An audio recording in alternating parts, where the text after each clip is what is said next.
தினமும் திருவிவிலியம் 2 அரசர்கள் அதிகாரம் 12. யூத அரசன் யோவாசு. ஏகு ஆட்சியேற்ற 7ஆம் ஆண்டில் யோவாசு அரசனாகி எருசலேமில் 40 ஆண்டுகள் ஆட்சி புரிந்தான். பெயர் செபாவை சார்ந்த சிபியா என்பவளே அவன் தாய்.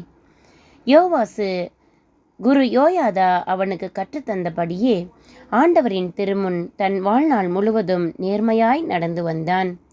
ஆயினும் தொழுகை மேடுகள் அகற்றப்படவில்லை. அத்தொழுகை மேடுகளில் மக்கள் இன்னும் பலியிட்டு கொண்டும் தூபம் காட்டிக்கொண்டும் வந்தனர்.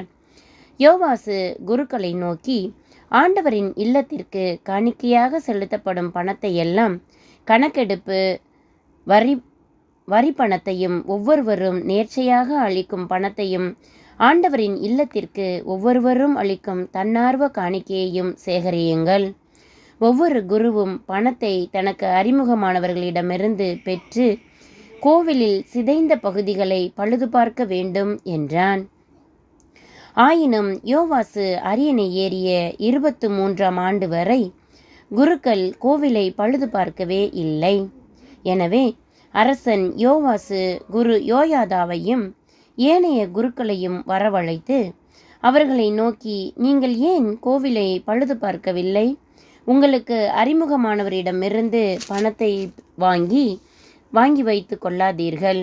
அதை கோவிலை பழுது பார்க்க கொடுத்து விடுங்கள் என்றான். அவ்வாறே குருக்கள் மக்களிடமிருந்து பணத்தை இனி பெற்றுக்கொள்வதில்லை என்றும் கோவிலை பழுது பார்க்கும் பொறுப்பேற்பதில்லை என்றும் ஏற்றுக்கொண்டனர். குரு யோயாதா ஒரு பணப்பெட்டியை எடுத்து அதன் மூடியில் துளையிட்டு கோவிலின் நுழைவாயிலின் வலப்பக்கமாக பீடத்தருகே வைத்தார்.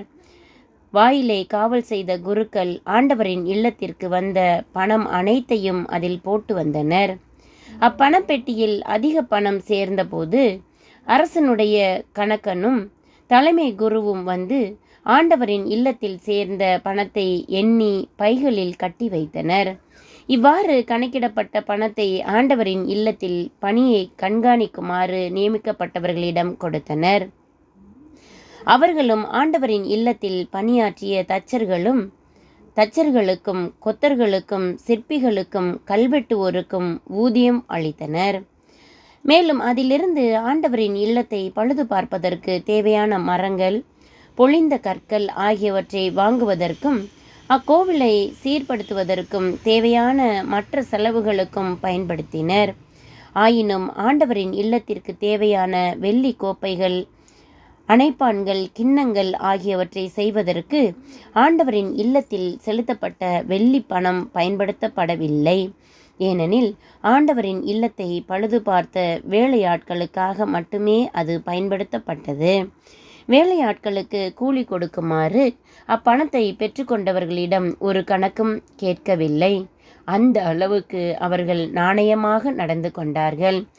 குற்றநீக்க பலிக்கான பணமும் பாவம் போக்கும் பலிக்கான பணமும் ஆண்டவரின் இல்லத்திற்கு கொண்டு வரப்படவில்லை.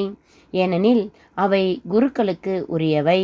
அப்பொழுது சிரியா மன்னன் அசாவேல் காத்து நகரோடு போரிடச் சென்று அதை கைப்பற்றினான். பின்பு அசாவேல் எருசலேமை தாக்கும் நோக்கில் புறப்பட்டு வந்தான்.